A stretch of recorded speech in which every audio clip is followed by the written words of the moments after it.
The sounding of the horn. Call to repentance.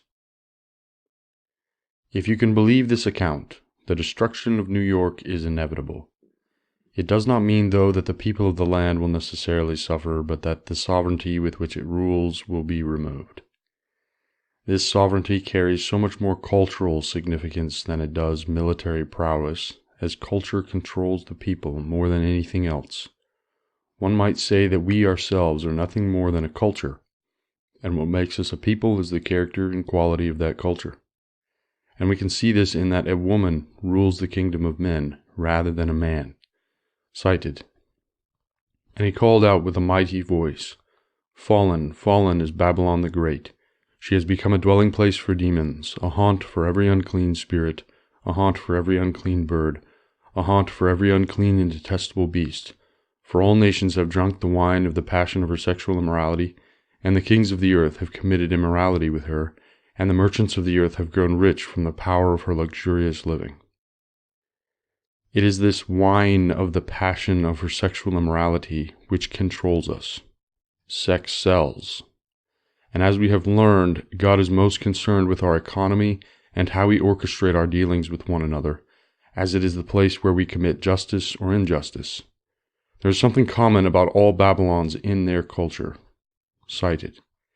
Yahweh has given commandment about you. No more shall your name be perpetuated from the house of your gods. I will cut off the carved image and the metal image. I will make your grave, for you are vile. These passages below do not refer to separate Babylons, but simply the effect of the whoring which Jerusalem experienced by acting as a Babylon. And now they sin more and more, and make for themselves metal images, idols skillfully made of their silver, all of them the work of craftsmen. It is said of them, "Those who offer human sacrifice kiss calves." All her carved images shall be beaten to pieces, all her wages shall be burned with fire, and all her idols I will lay waste. For from the fee of a prostitute she gathered them, and to the fee of a prostitute they shall return. And it is most notable of all the Babylons to be the first Babylon who made the greatest metal image of gold in order to unite the people under a common faith. Cited. Then the satraps, the prefects, and the governors, the counselors, the treasurers, the justices, the magistrates, and all the officials of the provinces gathered for the dedication of the image that King Nebuchadnezzar had set up. And they stood before the image that Nebuchadnezzar had set up.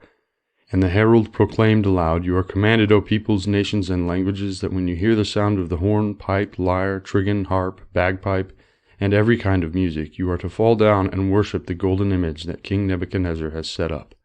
And whoever does not fall down and worship shall immediately be cast into a burning fiery furnace. Behold, they are all a delusion. Their works are nothing. Their metal images are empty wind.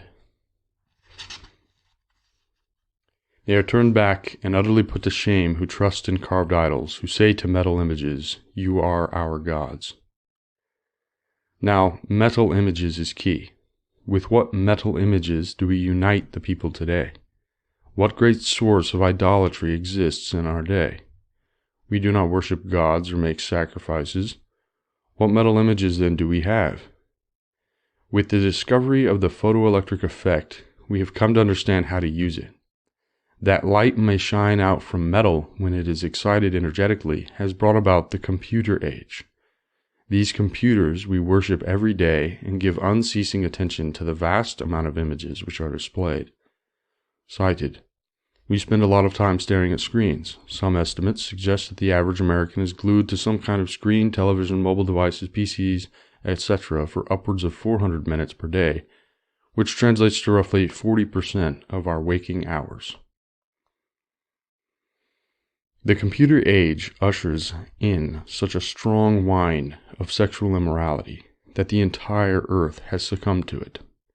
I myself am laid in a vice. This is what unites us today, our sin. We all take a piece of it, and we know that so long as we are accepting of each other in it, then the world can go on in peace through this tolerance. It is the corruption of the teaching of the Messiah. Cited. Judge not, that you be not judged. For with the judgment you pronounce you will be judged, and with the measure you use it will be measured to you. Why do you see the speck that is in your brother's eye, but do not notice the log that is in your own eye? Or how can you say to your brother, Let me take the speck out of your eye, when there is the log in your own eye. You hypocrite, first take the log out of your own eye, and then you will see clearly to take the speck out of your brother's eye. Joshua teaches that we must have purpose in our judgment, that you should have purpose in your judgment, lest you be a hypocrite. He concludes, then you will see clearly to take the speck out of your brother's eye. The purpose behind not judging others is to first judge yourself and correct the issue for the sake of helping your brother with his own. This has been washed down to simply be, do not judge ever. But the only caution the Messiah gives in judging is simply that you yourself will be judged accordingly. If you are indeed able to measure up, then you are not a hypocrite, the people whom Joshua denounces. Therefore, I sound the horn. We have all gone deep into sin and vice and error. We have all become the proof of the Scriptures when Joshua spoke of us in his day, saying, And you will hear of wars and rumors of wars. See that you are not dismayed, for this must take place. But the end is not yet. For nation will rise against nation, and kingdom against kingdom, and there will be famines and earthquakes in various places. All these are but the beginning of the birth pains. Then they will deliver you up to tribulation, and put you to death, and you will be hated by all nations for my name's sake. And then many will fall away, and betray one another, and hate one another. And many false prophets will arise, and lead many astray. And because lawlessness will be increased, the love of many will grow cold. And because lawlessness will be increased, the love of many will grow cold. This lawlessness has increased by no other means than the counterfeiting and corruption of Joshua's teachings. You are not a people when you are not a family, and you are not a family when you do not change for one another. You do not change for one another when you do not judge yourselves to see whether you are worthy. Cited. He also said to the crowds, When you see a cloud rising in the west, you say at once, A shower is coming, and so it happens. And when you see the south wind blowing, you say, There will be scorching heat, and it happens. You hypocrites, you know how to interpret the appearance of earth and sky, but why do you not know how to interpret the present time? And why do you not judge for yourselves what is right? I speak as to sensible people. Judge for yourselves what I say. The spirit of the Antichrist has been since the Messiah, for since the Messiah there has been the truth in physical form. Thus, there is no frontier left to man to hide from judgment. Cited. If I had not come and spoken to them, they would not have been guilty of sin, but now they have no excuse for their sin. Whoever hates me hates my Father also. If I had not done among them the works that no one else did, they would not be guilty of sin, but now they have seen and hated both me and my Father. But the word that is written in their law must be fulfilled. They hated me without a cause. Having nowhere else to go, there is only one thing left to be, and that is not a believer in Joshua. All that the rest of the world knows is simply that they do not believe. They do not know what is actually that faith. They only know they are united in not believing in something.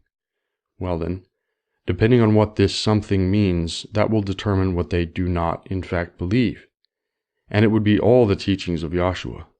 Now this is a problem. For most of the world, even those who profess to believe in him, do not understand him, as they cannot readily agree on what the teachings should mean for a people. There was a brief time when there were people who did in fact understand them, and they wrote the second half of the Holy Scriptures. But after this period, the gifting of the Holy Spirit waned, and our understanding waned with it. Cited. We must work the works of him who sent me while it is day. Night is coming when no one can work. As long as I am in the world, I am the light of the world.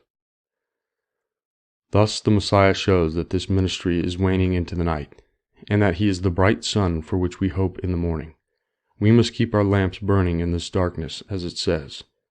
Again Joshua spoke to them, saying, I am the light of the world. Whoever follows me will not walk in darkness, but will have the light of life. Stage rest for action, and keep your lamps burning, and be like men who are waiting for their master to come home from the wedding feast, so that they may open the door to him at once when he comes and knocks.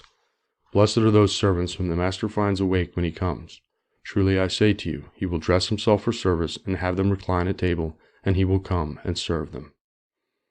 So then, as I have already established for you that we all know, so then we all know that we have gone deep into lawlessness. We have no connection with one another so long as we are not accountable to one another and responsible for one another in our daily deeds. Where then can love reside without connection? Does it reside in your technology? Have you grown in your relationship with God because of all the time you spent on your computer? What greater connection is there than a handshake and the bright eyes of another man's face? Cited, iron sharpens iron, and one man sharpens the face of another. It cannot be counterfeited with an image, for we are already the image of God to be experienced in person. We already are the images which we are to see. This entire life is just a kaleidoscope of images, but real living images.